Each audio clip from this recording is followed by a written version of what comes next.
जमुई के सांसद अरुण भारती जी रांची में ही हैं और सीएम असम हेमंत बिस्वा शर्मा जी वो भी इस वक्त रांची में मौजूद हैं।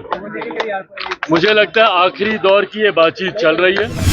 उत्तर प्रदेश में लोक जनशक्ति पार्टी रामविलास कोई उपचुनाव में चुनाव नहीं लड़ने जा रही है।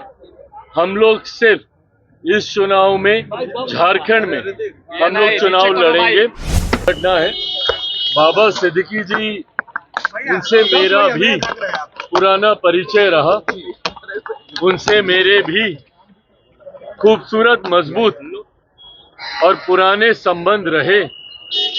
ऐसे में उनका जाना मेरे लिए भी एक व्यक्तिगत नुकसान है।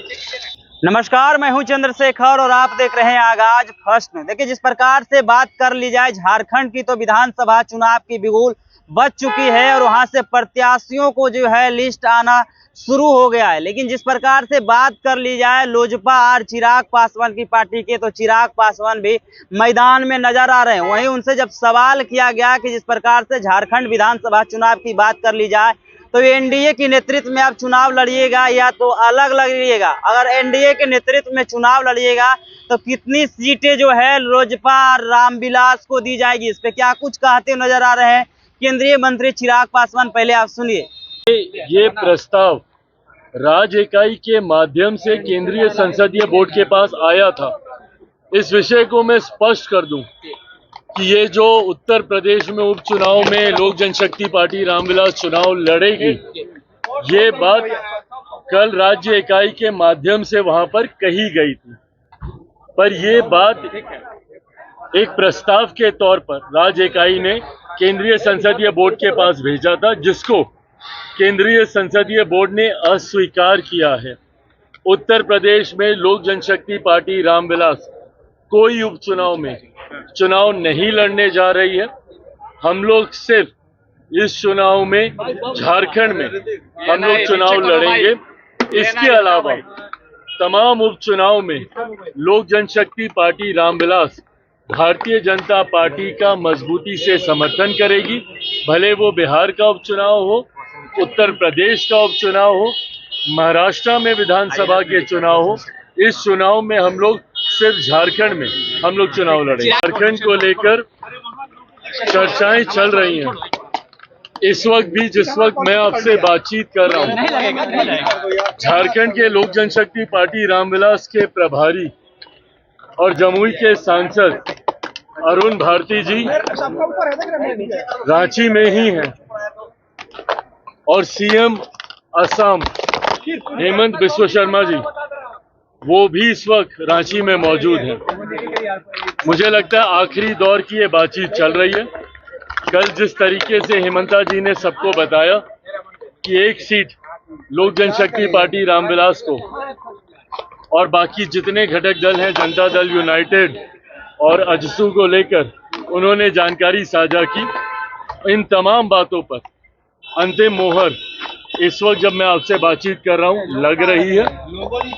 केंद्रीय संसदीय बोर्ड के पास भी कल देर रात तक ये विषय आया था।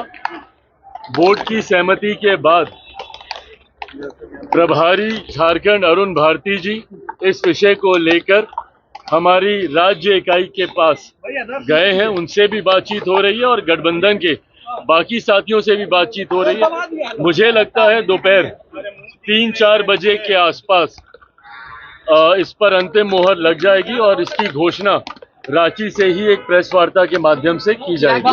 घटना है बाबा सिद्दीकी जी, उनसे मेरा भी पुराना परिचय रहा, उनसे मेरे भी खूबसूरत मजबूत और पुराने संबंध रहे। ऐसे में उनका जाना मेरे लिए भी एक व्यक्तिगत नुकसान है। मैंने भी एक साथी को, उनके जाने में एक साथी को खोया है। ऐसे में मैं उनके परिवार के प्रति अपनी संवेदनाएं प्रकट करता हूं और साथ ही मैं उम्मीद करता हूं कि जल्द से जल्द उनके परिवार को न्याय मिले और दोषियों को कड़ी सजा मिले। सलमान खान को भी धमकी मिली है चिराग जी, नंबर भी जरूरी है बोला। देखिए, मुझे लगता है केंद्र सरकार और राज्य सरकार भी उनकी सुरक्षा को लेकर चिंतित है। हर संभव कदम उठाए जा रहे हैं ताकि उनकी सुरक्षा में किसी तरीके की कोई चूक ना हो। तो आपने सुना, चिराग पासवान साफ तौर पे कहते हुए नजर आ रहे हैं कि जमुई सांसद अरुण भारती और हेमंत बिस्वा शर्मा झारखंड में ही है, सीटों पे बात हो रही है। 3 बजे तक जो है आज सब क्लियर हो जाएगा। जिस प्रकार से झारखंड विधानसभा की चुनाव की बात कर ली जाए तो एक सीट जो है लोजपा रामविलास को देने की बात हो रही है, वहीं जदयू के खाते में भी सीट देने की मांग हो रही है। चिराग पासवान के बयान को आपने सुना, बाकी बात इस वीडियो के माध्यम से आप क्या सोचते हैं अपनी प्रतिक्रिया कमेंट में जरूर दें।